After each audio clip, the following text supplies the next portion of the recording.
Hello नमस्ते friends, how are you all. बढ़िया लग रहा है, मजा कर रहे हो। Rectification of errors proper revise करो। एपिसोड 2 लेके आया हूँ आपके सामने। और आज के वीडियो में हमें सिर्फ बहुत फोकस्ड बात करनी है।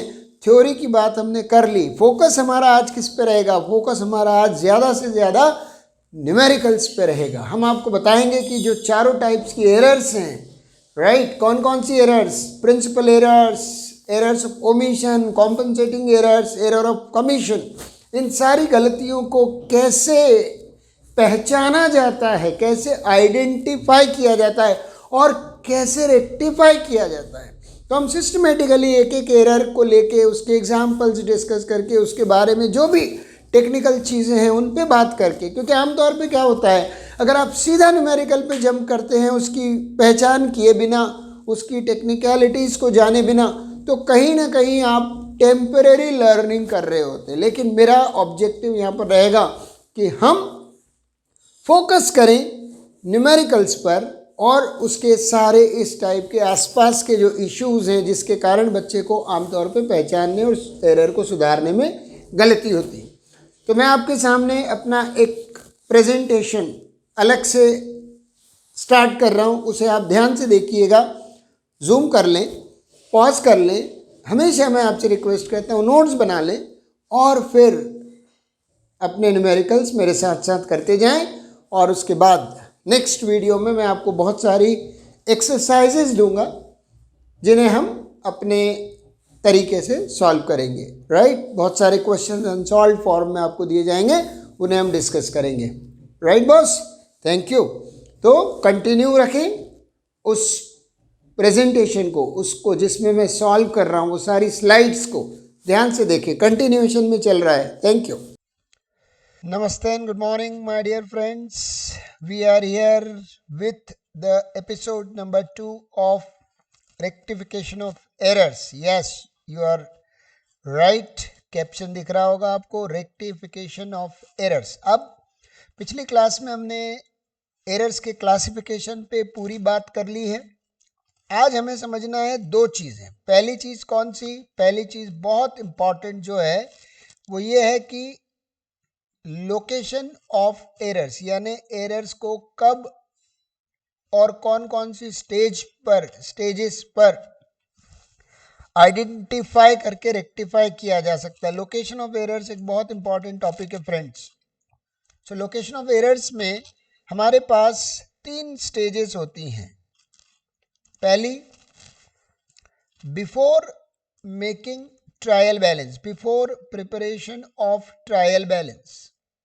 इसका मतलब ये है कि हमने लेजर्स क्लोज कर लिए हैं और हम अब ट्रायल बैलेंस बनाने जा रहे हैं, लेकिन हम इसके पहले कि लेजर्स को प्रॉपरली क्लोज करें, हमने सारी पोस्टिंग कर दी लेजर्स में, सब कुछ हो गया। हम मान के चलें कि हम पेंसिल से रफ वर्क में लेजर्स को क्लोज कर रहे हैं, दोनों तरफ जो टोटल लगा रहे हैं डेबिट और क्रेडिट का, वो पेंसिल से लगा के, और एक बार एक ट्रायल कर लेते हैं, एक एक्सपेरिमेंट कर लेते हैं, क्या हमारा टीबी मैच होगा। बना के देखा, टीबी मैच नहीं हुआ, हमने वो कैंसिल कर दिया और हम वापस एरर्स को ढूंढने में आ गए। तो एक तो ये कि हम ट्रायल बैलेंस के पहले ही अपनी गलतियां ढूंढ लें और सुधार लें। दूसरा ये है, हम ट्रायल बैलेंस बना लें, सारे लेजर्स को सिस्टमेटिकली क्लोज कर लें और उसके बाद ढूंढें कि कौन सी गलती। अब हमारा ट्रायल बैलेंस हमने बनाया, मैच कर गया, तो हमने जैसा पिछली क्लास में डिस्कस किया था, agreement of trial balance is not the conclusive proof of error free accounting. कोई गारंटी नहीं है कि आपके लेजर्स में, अकाउंटिंग में कहीं कोई मिस्टेक नहीं हुई है। टीबी मैच होना नहीं होने से कोई फर्क नहीं पड़ता, लेकिन अगर टीबी मैच ना हो तो पक्का कुछ न कुछ मिस्टेक्स हैं। तो अगर हम ट्रायल बैलेंस बना लेते हैं और फिर हमारा ट्रायल बैलेंस मैच नहीं करता, तो हम क्या करते हैं, जो भी डिफरेंस आ रहा है डेबिट और क्रेडिट साइड का, उसे हम एक टेम्पररी अकाउंट खोल के, सस्पेंस अकाउंट खोल के, उसमें उसको रख के समहाउ अपने ट्रायल बैलेंस को मैनेज कर लेते हैं, बैलेंस कर लेते हैं। यानी मान लीजिए हमारा डेबिट टोटल 1 लाख आ रहा है, credit total is 80,000, so there is a difference of rupees 20,000. Debit is exceeding credit by 20,000, so we put the difference onto the credit side. 20,000 रुपए का डिफरेंस हम क्रेडिट पे डाल के एक नया अकाउंट हमारी बुक में खोल लेते हैं जिसका नाम है सस्पेंस अकाउंट, और सस्पेंस अकाउंट को फिर बाद में एरर्स को ढूंढ के रेक्टिफाई करने का हम एक काम पेंडिंग रख देते हैं। और तीसरा होता है after preparation of financial statements. बेटा घबराने की जरूरत नहीं है, ये सी वाला पोर्शन जो है after preparation of financial statements, ये आपके सिलेबस में नहीं है, right, so you need not worry about it. आपके सिलेबस में ऊपर के दो ही हैं। 11th क्लास स्टूडेंट्स, आपको सिर्फ ये दो चीज़ों पे ध्यान देना है कि अगर हम एरर्स को ट्रायल बैलेंस बनाने से पहले ढूंढते हैं तो उन्हें कैसे रेक्टिफाई किया जाए, और एरर्स को हम ट्रायल बैलेंस बनाने के बाद ढूंढते हैं तो उन्हें कैसे रेक्टिफाई किया जाए। तो अब हम सिलसिलेवार बात शुरू करेंगे। हम सबसे पहले तो ये समझें कि जो 4 टाइप्स के एरर्स हमने डिस्कस किए, एक बार आपको फटाफट से बता दिया जाए वो कौन कौन से 4 टाइप्स ऑफ एरर्स थे जो हमने पिछली क्लास में नोट डाउन किए थे। पहला था प्रिंसिपल एरर्स, यानी एरर्स ऑफ प्रिंसिपल।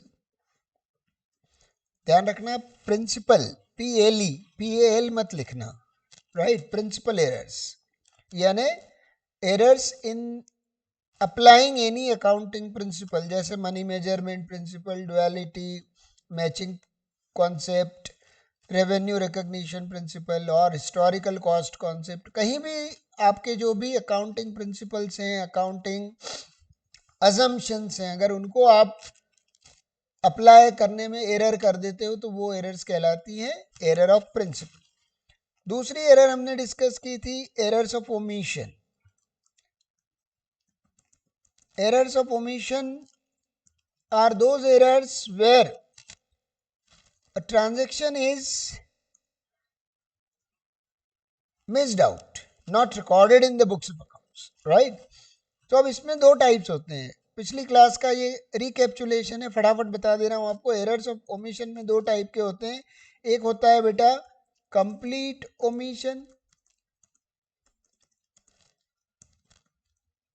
और एक होता है पार्शियल ओमिशन। पार्शियल ओमिशन का मतलब है कि आपने अपना जो ट्रांजैक्शन है वो तो पूरा रिकॉर्ड किया है, जर्नल प्रॉपर बनाया है, कोई दिक्कत नहीं है, जर्नल में सही एंट्री की है आपने, लेकिन जब आप लेजर पोस्टिंग गए करने तो उसका या तो आपने डेबिट एस्पेक्ट पोस्ट कर दिया, क्रेडिट वाला पोस्ट नहीं किया, या क्रेडिट एस्पेक्ट पोस्ट कर दिया, डेबिट एस्पेक्ट पोस्ट नहीं किया, है ना। तो जो इम्पॉर्टेंट बात है नोट करने की वो ये है कि कंप्लीट ओमिशन एरर में ट्रायल बैलेंस मैच होता है, पार्शियल ओमिशन एरर में ट्रायल बैलेंस मैच नहीं होता। थर्ड टाइप की एरर हमने डिस्कस की थी compensating errors. Compensating errors are those errors where effect of one mistake is nullified by another mistake। तो इसमें 2 गलतियां होना जरूरी है। एक गलती होगी पहली, वो रह जाएगी, अनजाने में बाद में किसी दूसरे अकाउंट में, किसी दूसरे सब्सिडरी बुक में कहीं हमसे एक गलती और हो गई, और वो गलती इस तरह से हुई कि उसने पिछली वाली गलती को कैंसिल कर दिया। मैंने एग्जांपल आपको दिया था कि अगर मैंने किसी एक पर्टिकुलर लेजर में जो कि एक्सपेंस का लेजर है उसे ओवरकास्ट कर दिया, 10,000 की जगह मैंने 1 लाख रुपीज लिख दिया, 4 जीरो लगाने थे 5 लग गए भूल से मुझसे, तो मैंने उस एक्सपेंस अकाउंट को 90,000 से ओवरकास्ट किया। अब बच्चों क्या कहना आ रहा है कि अगर आपने एक एक्सपेंस अकाउंट ओवरकास्ट कर दिया वो भी 90,000 से, तो आपकी ट्रायल बैलेंस की डेबिट साइड 90,000 से बढ़ जाएगी। लेकिन अनजाने में आपसे क्या हुआ कि कोई एक दूसरा अकाउंट एक्सपेंस का, जहां आपको 1 लाख रुपीज लिखने थे, ध्यान दीजिएगा, जहां आपको 1 लाख रुपीज डेबिट करने थे वहां आपसे 1 जीरो कम लग गया। कुछ लोगों के साथ ऐसा होता है कि जब वो अकाउंटिंग या कोई क्लेरिकल वर्क करने बैठते हैं तो ज़ीरो कम ज़्यादा लगाने की उनकी जो है हैबिट होती है, उनके नेचर में वो हो जाता है, फिर वो बहुत कोशिश करते हैं उससे बाहर आने की। तो आपको लिखना था 1 लाख, आपने 10,000 लिख दिया, तो अब क्या हो गया, एक दूसरा एक्सपेंस अकाउंट 90,000 से अंडर एस्टिमेट हो गया, अंडर कास्टिंग हो गई। तो एक बार आपने उतने ही अमाउंट से बढ़ाया था एक्सपेंस अकाउंट को, दूसरी बार उतने से ही कम कर दिया, तो इन दोनों ने आपस में एक दूसरे को काट दिया, कैंसिल कर दिया, राइट। अब ये जरूरी नहीं है कि दोनों एरर आपकी एक्सपेंस अकाउंट में, हो सकता है कि एक एक्सपेंस अकाउंट में हुई, दूसरी रेवेन्यू अकाउंट में हो गई, लेकिन होना कुछ इस तरह से चाहिए कि वो आपस में एक दूसरे को कैंसिल करें। और फिर है एरर्स ऑफ कमीशन, या जिनको हम ज़्यादा अच्छा होगा अगर ऐसा लिखें, कमीशन एरर्स। और कमीशन एरर्स में मैंने आपको कहा था कि इनका स्कोप बहुत ज़्यादा है बेटा। इनके इसमें आपको क्या क्या चीज़ें मिलेंगी, इसमें होगा undercasting errors, right, overcasting errors,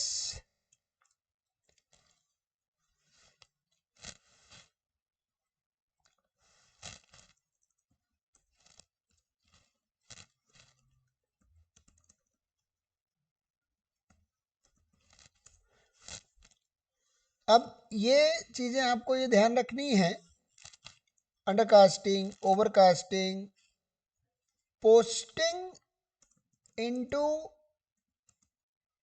the wrong ledgers, किसी गलत लेजर में आप पोस्ट कर देते हो,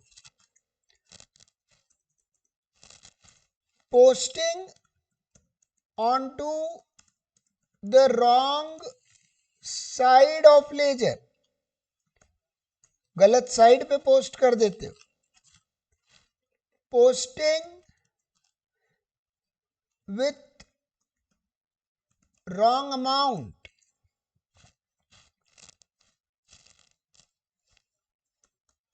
error in balancing of a laser,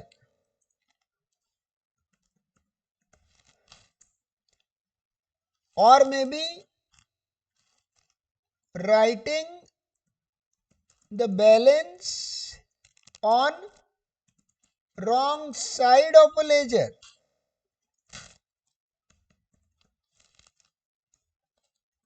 writing into the wrong column of trial balance. All these errors beta are considered as which type of errors? Commission errors. Kindly see what we are discussing. We are discussing rectification of errors. Location की stages पे बात कर रहे हैं हम, कौन कौन सी stage पे हम एरर को आइडेंटिफाई कर सकते हैं। एक हमने डिस्कस किया है errors can be detected at before preparation of trial balance. दूसरा हमने डिस्कस किया है errors can be detected after preparation of trial balance. तीसरा हमने डिस्कस किया है after preparation of financial statements. इसको मैंने रेड कलर एकदम से डार्क रेड किया है क्योंकि ये आपके सिलेबस में नहीं है, आपको इसकी टेंशन नहीं करना है। फिर हमने एरर्स के टाइप्स पे बात की और अब हम जो खास बात करने जा रहे हैं वो है एक एक करके एरर्स के रेक्टिफिकेशन के एग्जाम्पल्स। तो सबसे पहले उठा रहा हूं मैं प्यारे बच्चों प्रिंसिपल एरर्स।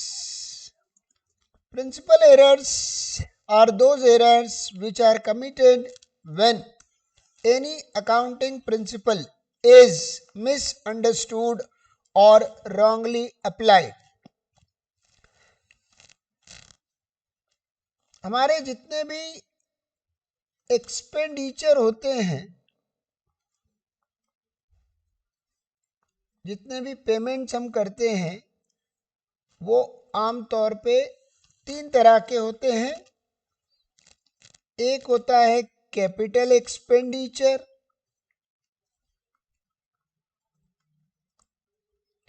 एक होता है डिफर्ड रेवेन्यू एक्सपेंडिचर, जिसकी अभी हम यहाँ पर बात नहीं करेंगे, और एक होता है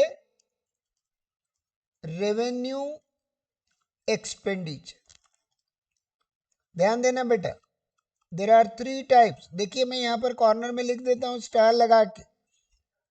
डिफर्ड रेवेन्यू एक्सपेंडिचर की मैं अभी बात इसलिए नहीं करूंगा क्योंकि ये आपको डाइवर्ट कर सकता है इस पर्टिकुलर टॉपिक से। मेरे लिए खास काम के अभी ये दो हैं। कौन कौन से दो?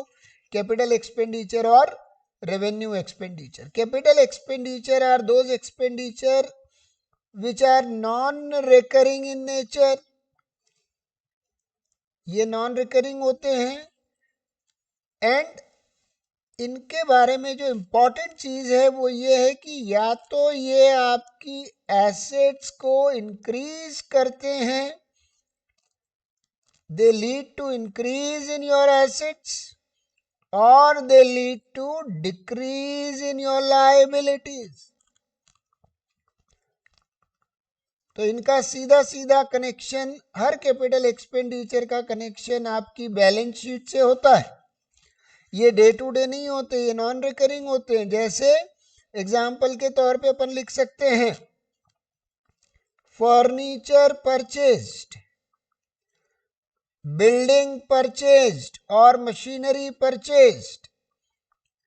बेटा ये फर्नीचर, बिल्डिंग, ये सब हमारी फिक्स्ड एसेट्स हैं, लॉन्ग टर्म एसेट्स हैं, नॉन करंट एसेट्स हैं। इनमें जो पैसा हम खर्च करते हैं वो कैपिटल एक्सपेंडिचर कहलाता है, क्योंकि वो हमारी एसेट्स को इंक्रीज करता है। रेवेन्यू एक्सपेंडिचर बेटा on the other hand are day to day expenses, और सही मायनों में रेवेन्यू एक्सपेंडिचर को ही एक्सपेंस कहा जाता है, कैपिटल एक्सपेंडिचर को एसेट कहा जाता है। Expenses are those which expire in the same accounting period. ऐसा कोई भी पेमेंट जिसकी पूरी service current year, current accounting period में एक्सपायर हो जाती है, वो एक्सपेंस बनता है। ये आपने पढ़ा हुआ है मैचिंग प्रिंसिपल में। Nominal accounts are those accounts which expire in the same accounting period. So day to day होते हैं ये, एक्सपेंसेस कहलाते हैं ये। और इनका जो एग्जाम्पल अपन देखें तो वो एग्जाम्पल में हम ढूंढ सकते हैं, जैसे सैलरी टू स्टाफ, स्टाफ की सैलरी जो हमको देनी रहती है, या जो शॉप रेंट हमको पे करना होता है, ये सब मंथली और हर साल होने वाले एक्सपेंसेस हैं। इलेक्ट्रिसिटी बिल एटसेट्रा एटसेट्रा, जितने भी पेमेंट है। मैं एक बहुत कॉमन सा एग्जाम्पल हर बच्चे को देता हूँ, समझाता हूँ कि देखो बेटा ध्यान रखना,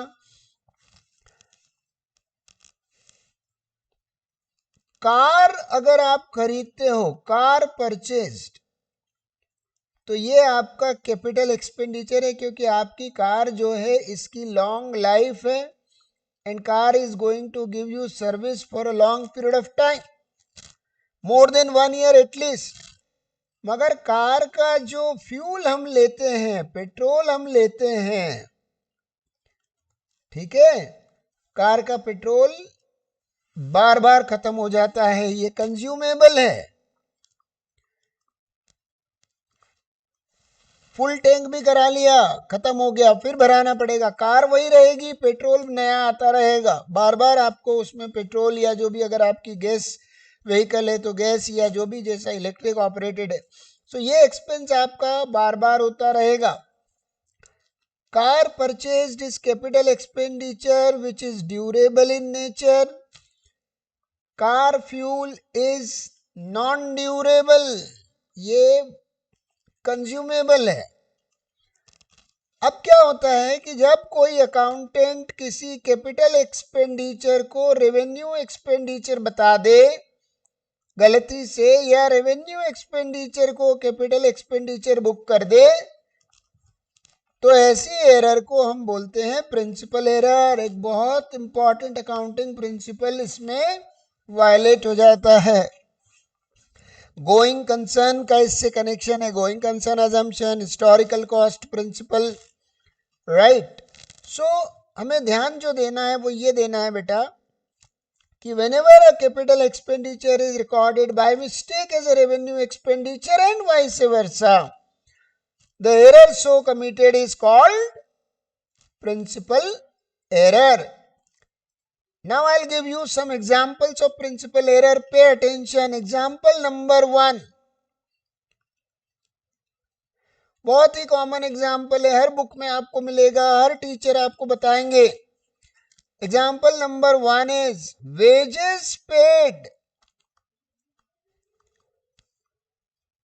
for construction of building.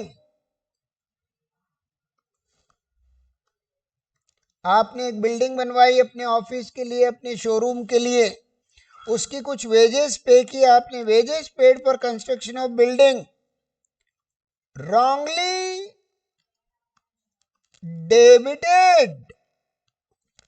Debited to which account? Debited by mistake to wages account. अब देखो यहां नोट क्या करना है, आपको ये बता रहा है कि 70,000 रुपए की वेजेस हमने पे की है, लेकिन वो वेजेस हमने बिल्डिंग बनाने के लिए दी. दोस्तों बिल्डिंग बार बार नहीं बनाते, बिल्डिंग ड्यूरेबल एसेट, तो हमें उसे बिल्डिंग अकाउंट के नाम से बुक करना चाहिए. अगर हमारा बेसिक ठीक है, जर्नल हमें पता है, तो हमें मालूम है कि इस टाइप के ट्रांजैक्शंस को जब रिकॉर्ड किया जाता है तो लिखना चाहिए हमें बिल्डिंग अकाउंट डेबिट, क्योंकि ये 70,000 रुपए हमारी बिल्डिंग की वैल्यू बढ़ा रहे हैं. हमें लिखना चाहिए building account debit to cash account. ये होनी चाहिए दोस्तों उसकी राइट एंट्री.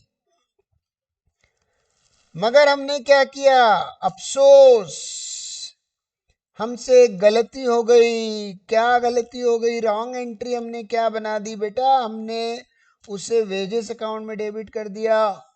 बिल्डिंग एसेट है, वेजेस एक्सपेंस है. हमने एक कैपिटल एक्सपेंडिचर को रेवेन्यू एक्सपेंडिचर बता दिया. हमने लिख दिया wages account debit to cash account 70,000.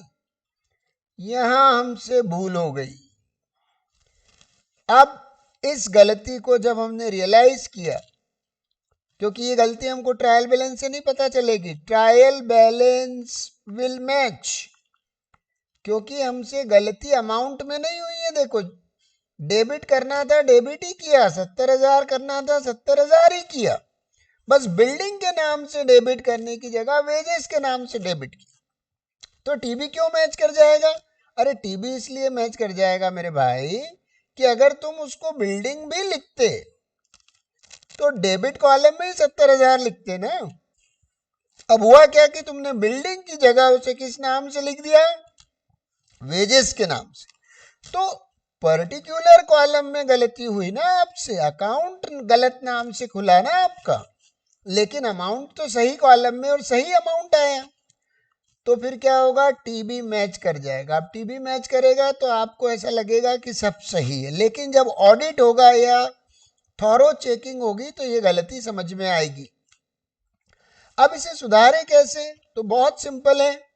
Principle error जब भी हो जाए इस टाइप की, कैपिटल एक्सपेंडिचर को रेवेन्यू मान लिया, रेवेन्यू को कैपिटल मान लिया, कोई दिक्कत नहीं बेटा, मन ही मन सोच लो राइट एंट्री क्या होगी, रॉन्ग एंट्री क्या होगी, और इन दोनों को कंपेयर करो.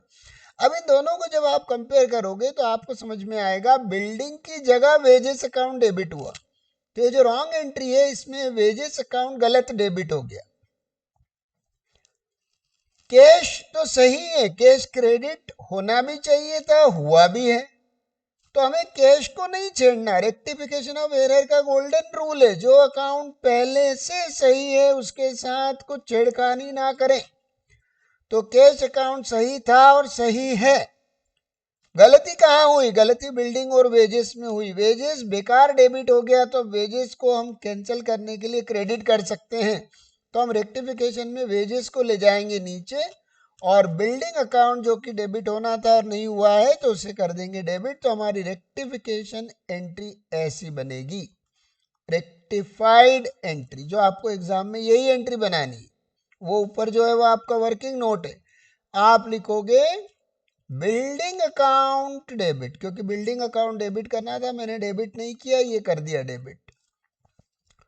To wages account, wages account बेकार में डेबिट हो गया था, अब मैंने क्रेडिट कर दिया। नरेशन में आप बाकायदा लिख दें being error of capital expenditure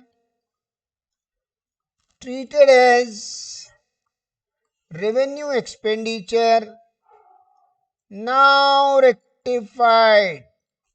ठीक है फ्रेंड्स, तो ये इस टाइप के छोटे छोटे एग्जाम्पल्स हमें हेल्प करेंगे इसको समझने में।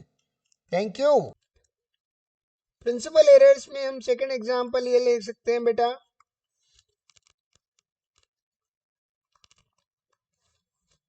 Installation charges paid, installation charges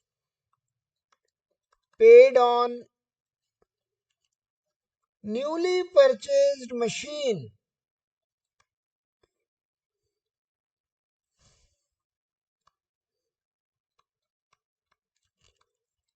wrongly debited to office expense count ₹10,000। देखो ये भी कितनी बड़ी गलती है। This is also in capital expenditure, आपको पता है, आपको सिखाया गया है that all the expenses incurred in the process of purchase of any fixed asset, right from purchase till making the asset useful or bringing the asset into working condition, all expenses have to be treated as part of the cost of asset, historical cost principle। मगर यहाँ हमसे क्या भूल हो गई, हमने उसे office expense में डेबिट कर दिया।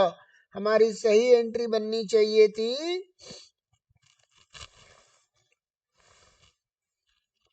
राइट एंट्री क्या होना थी, सोचो, राइट एंट्री होना थी मशीन अकाउंट के नाम से उसे बुक करना चाहिए था हमें बुक में, machine account debit to cash या बैंक, जैसा भी मोड ऑफ पेमेंट हो, 10,000। लेकिन हमने क्या किया, हमने रॉन्गली क्या लिखा उसको, हमने अपनी बुक में लिखा office expense account debit to cash account. अब हमें सुधारना किसको है, कैश तो ऑलरेडी सही है, बताया था मैंने अभी थोड़ी देर पहले, जो ऑलरेडी सही हो उसे नहीं छेड़ना। कैश करेक्ट है, क्रेडिट होना भी था, क्रेडिट हुआ भी है। गलत एंट्री में गलत क्या है, ऑफिस एक्सपेंस गलत है। तो जब आप इसका रेक्टिफिकेशन करेंगे, रेक्टिफाइड एंट्री बनाएंगे, तो आप क्या करेंगे, ऑफिस एक्सपेंस को नीचे कर दीजिए क्रेडिट में। ये खत्म हो गया, कैंसिल हो गया। और जो मशीन डेबिट होना थी बेचारी नहीं हुई, मशीन कह रही थी अरे भैया मेरा नाम लिखो, उसे नहीं लिखा, machine to office expense, right. Similarly salary paid to employee Suresh debited to his personal account. अरे आपने अगर सैलरी उसे दी है तो काम के बदले दी होगी, सैलरी वापस लेने के लिए थोड़ी दी है, तो आपने उसके पर्सनल अकाउंट में यानी कि उसके नाम से एंट्री कर दी। आपको सैलरी की एंट्री बनाना चाहिए salary account debit to cash account. आपने लिख दिया सुरेश डेबिट टू कैश। इससे क्या होगा, इससे ये होगा मेरे दोस्तों, सुरेश बन जाएगा आपका डेटर। डेटर यानी वो बंदा जिससे आपको पैसे लेना है, जिससे आपको पैसे लेना होते हैं वो डेटर कहलाता है। तो मेरी बुक में मैंने सुरेश को डिक्लेयर कर दिया अपना डेटर, और हो सकता है थोड़े दिन बाद मेरा ऑफिस का कोई बंदा सुरेश के पास जाए और उससे बोले कि तुम हमारे अकाउंट्स में डेटर नजर आ रहे हो, लाओ वो पैसे 5,000 रुपये वापस करो जो तुम्हें दिए गए थे। जबकि सुरेश जानता है वो पैसे उसको उसकी सैलरी के मिले हैं। तो अच्छा नहीं लगेगा जब आप किसी एम्प्लॉय से पैसे वापस मांगने जाओगे। सुरेश डेबिट तब होता है जब सुरेश ने हमसे कोई गुड्स उधार लिए, वो पैसा उधार लिया हो। सुरेश ने हमें सर्विस दी, हमने उसे पैसा दिया, उसके नाम का तो सवाल ही नहीं उठता। Salary is a nominal account. Nominal account में कभी भी पर्सन का नाम यूज नहीं किया जाता। सर्विस जिस नेचर की है उस सर्विस का नाम रिकॉर्ड करते हैं। तो हम सुरेश का नाम क्यों डेबिट करें? हमें तो सैलरी डेबिट करना थी, हमने गलती से सुरेश डेबिट किया, तो सुरेश चला जाएगा क्रेडिट में, यानी टू सुरेश, और सैलरी आ जाएगी डेबिट में। तो रेक्टिफाइड एंट्री हो जाएगी सैलरी टू सुरेश। इसी तरह बच्चों रिसीट्स में भी हमसे एरर हो सकती है। Capital receipts, revenue receipts, sale of old furniture, sale of old furniture for ₹10,000 credited to sales account. Sale of old furniture for ₹10,000 credited to sales account. सही एंट्री बनना चाहिए थी कैश अकाउंट डेबिट। बेचा है furniture, पैसा आया है, debit what comes in, cash is coming in 10,000। बेचा फर्नीचर है, लिखना चाहिए फर्नीचर अकाउंट। सेल्स अकाउंट तभी यूज किया जाता है जब गुड्स का ट्रांजैक्शन होता है, मगर हमने यहाँ तो फर्नीचर बेचा है, फर्नीचर गुड्स नहीं है, एसेट है। हमने एक एसेट की जगह पर सेल्स, जो कि हमारा रूटीन रेवेन्यू है, वो लिख दिया। सही एंट्री होना चाहिए थी कैश टू फर्नीचर, गलत एंट्री हो गई कैश टू सेल्स।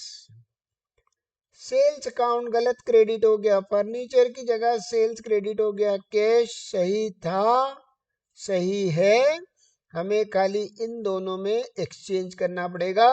तो सेल्स जो गलत क्रेडिट हुआ उसे कर देंगे डेबिट टू फर्नीचर अकाउंट, जिसे क्रेडिट होना था उसे क्रेडिट कर देंगे, हमारा ये एरर रेक्टिफाई हो जाएगा। आगे बढ़ने से पहले आपको यहाँ मैं बताना चाहता हूँ कि हम जो बात कर रहे हैं वो ये कहना चाह रहे हैं कि जितने भी रिसीट्स, यानी जितने भी पैसे हमारे पास XYZ जगह से आते हैं, उन्हें हम दो पार्ट में डिवाइड कर सकते हैं। एक होती है कैपिटल रिसीट्स और दूसरा होता है रेवेन्यू रिसीट्स।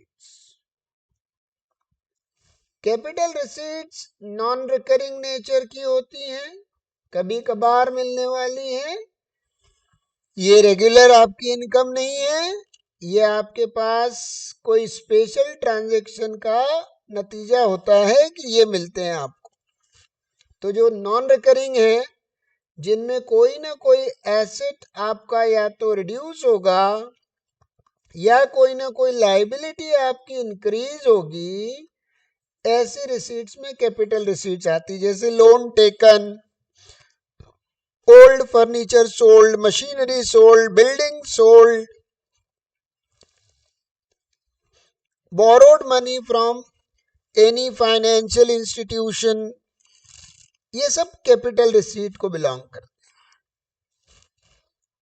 लेकिन रेवेन्यू रिसीट हमारी डे टू डे होती है, day to day receipts, recurring receipts. ये हमारे या तो गुड्स के थ्रू आती हैं, जिसका हमारा बिजनेस है, जो हमारी कोर एक्टिविटी है, ये उसका रिजल्ट होता है। जैसे कोई एक मेडिकल स्टोर चलाने वाले बंदे को जो मेजर रेवेन्यू आएगा वो कहाँ से आएगा? Sale of medicine. उसका मेन काम है buying and selling of medicine. अब अगर मान लीजिए वो बंदा अपना पुराना रेफ्रिजरेटर बेच देता है, मेडिकल की शॉप में से दवाई बेचता है वो, लेकिन उसकी जगह वो अपना पुराना रेफ्रिजरेटर इसलिए बेच देता है कि वो खराब हो रहा है, उसे नया खरीदना है। तो रेफ्रिजरेटर बेच के जो पैसे आए वो उसकी कैपिटल रिसीट कहलाएगी, रेवेन्यू रिसीट नहीं कहलाएगी। लेकिन अगर उसने मान लीजिए उसको इस तरह से रिकॉर्ड कर दिया, sale of old refrigerator by a chemist was credited to sales account. Sales account उसको तब यूज करना चाहिए कि जब वो अपनी मेडिसिन बेचे, उसे लिखना चाहिए कैश टू रेफ्रिजरेटर। उसने लिख दिया कैश टू सेल्स, सेल्स गलत क्रेडिट हो गया, सेल्स डेबिट होके कैंसिल होगा, और रेफ्रिजरेटर जो क्रेडिट नहीं हुआ वो यहाँ के क्रेडिट हो जाएगा टू रेफ्रिजरेटर। तो कुल मिला के कहने का मतलब ये है कि प्रिंसिपल एरर्स में बेटा आपको ध्यान रखना पड़ेगा, एक रॉन्ग एंट्री बनाने, एक करेक्ट एंट्री बना लें और फिर रेक्टिफाइड एंट्री बनाए, लेकिन आपको फाइनल आंसर जो एग्जाम में लिख के आना है वो रेक्टिफाइड एंट्री का लिख के आना है। बाकी की दोनों एंट्रीज आप रफ वर्क में बना लें या मनी मन ओरल बना लें, वर्बली उसको सॉल्व कर लें और फिर उसके बाद उसे पुट अप करें। नेक्स्ट लेक्चर में हम डेफिनेटली बात करेंगे बचे हुए टाइप्स के एरर्स की, और सबसे इंपॉर्टेंट सस्पेंस अकाउंट जो आएगा पार्शियल ओमिशन एरर्स में, और जो आएगा आपकी कमीशन एरर्स में। पार्शियल ओमिशन एरर्स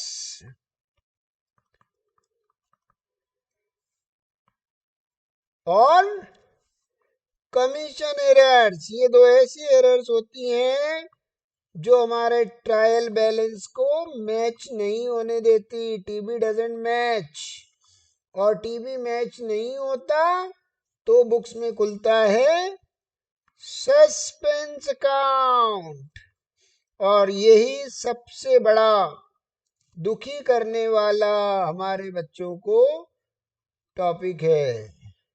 लेकिन जो आपका फेस पहले ऐसा रहेगा, सस्पेंस अकाउंट नहीं समझ में आता उसके कारण, उसे हम अगले वीडियो में इसमें कन्वर्ट कर देंगे, सैड से स्माइल की तरफ जाएंगे। Thank you, wait for the next video coming up on Saturday. Thank you. Have a nice time.